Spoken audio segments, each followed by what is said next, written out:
So this is the thing I was mentioning in that post on Reddit. This is the controller block from Applied Energistics 2. Um, the actual controller itself is 3 by 3 by 3,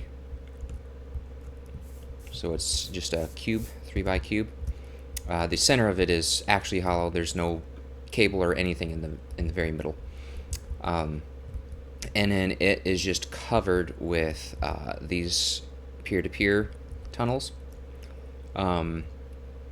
And I've got the frame around it so that you can hide all the wiring, and then throw on facades so it's nice and pretty and whatnot. So when you come and you look, you see the crosses and the little lines on the sides and stuff, but the sides are much more nice looking, and you can play around with different kinds of covers that you want.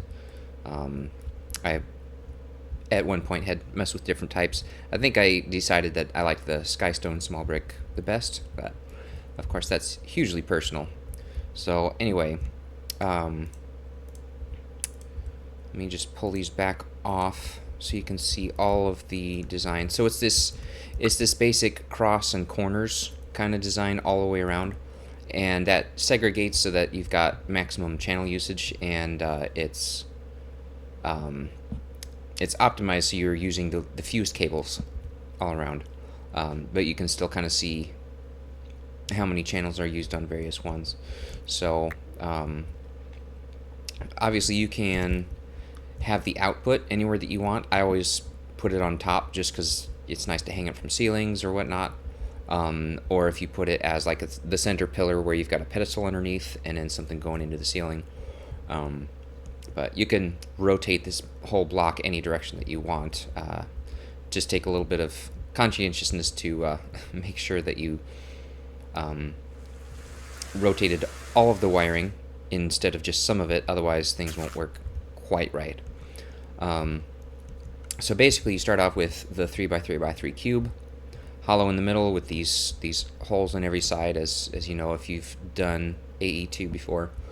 And that is the start of everything.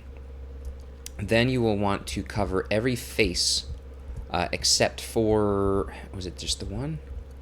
I think it was just the one. Every face but this one with a P2P tunnel. For that we're going to actually elevate via a cable to get power in, and then put another tunnel on it.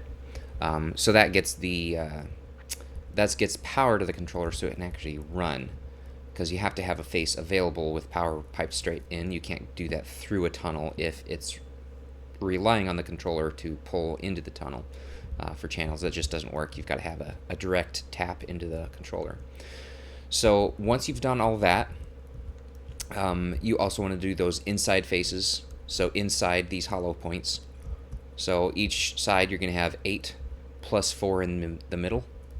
8 plus 4, so it's basically 12 per side of your cube. And each face has 32 channels, so do some math, that's a lot. I think it's like 1700 something.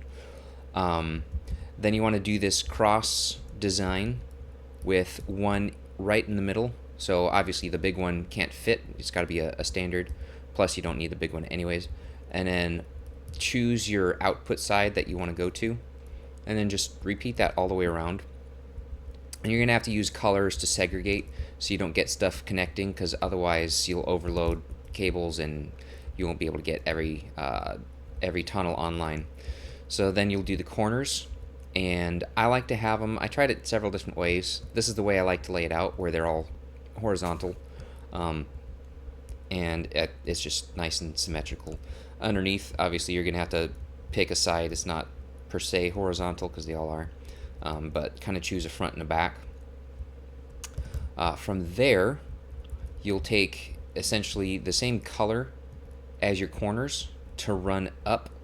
So you're going to have 4 tunnels connected here at each edge, running straight up,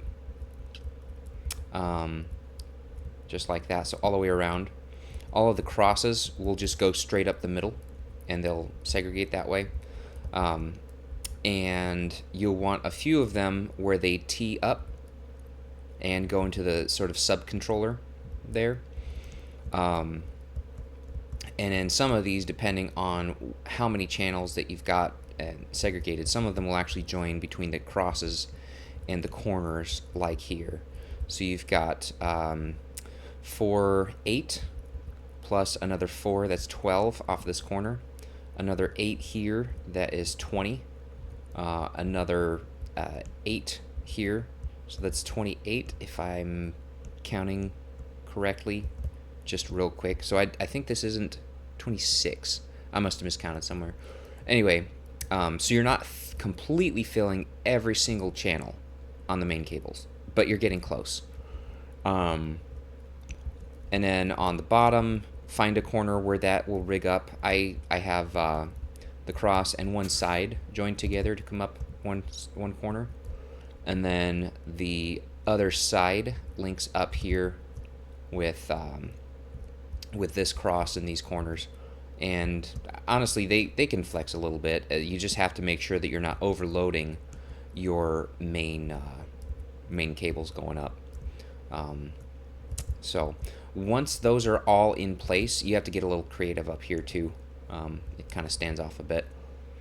Once you get all that in place, you want to look at, first of all, keeping these controllers separate. So connected with power, but not connected with data.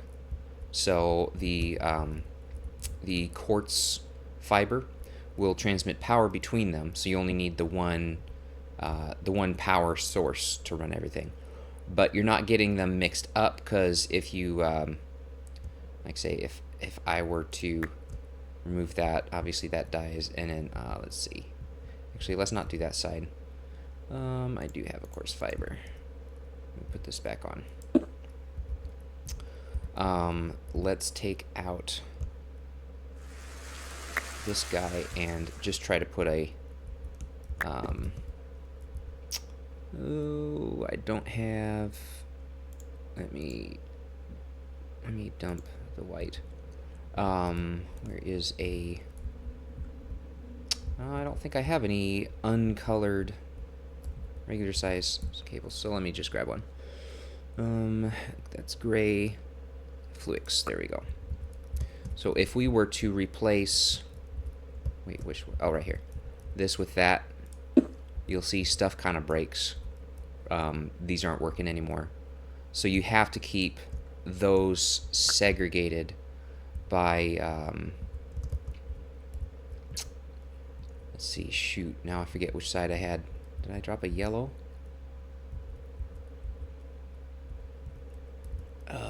Let's see, my quartz fiber went, it may not matter. I don't recall.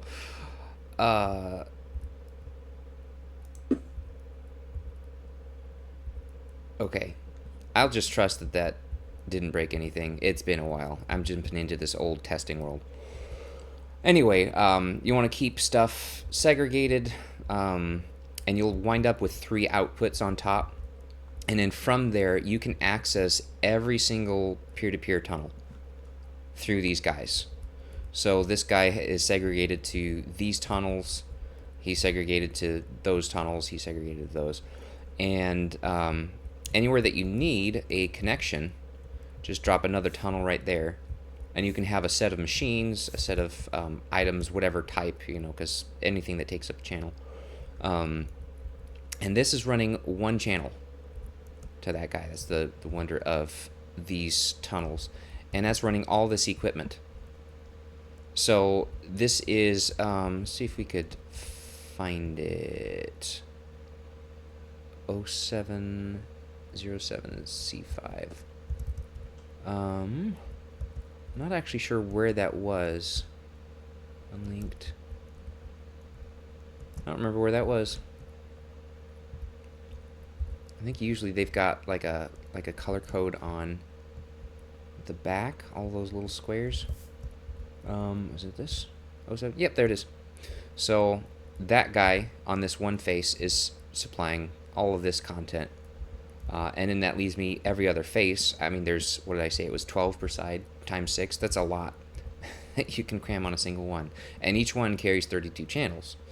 So that's a crap ton of channels. And I don't think I have never run out of channels with this setup. So here's the little standoff. Keep it, again, by color. Keep it segregated from the others so it doesn't get connected. And then you can throw your tunnel right on top of that.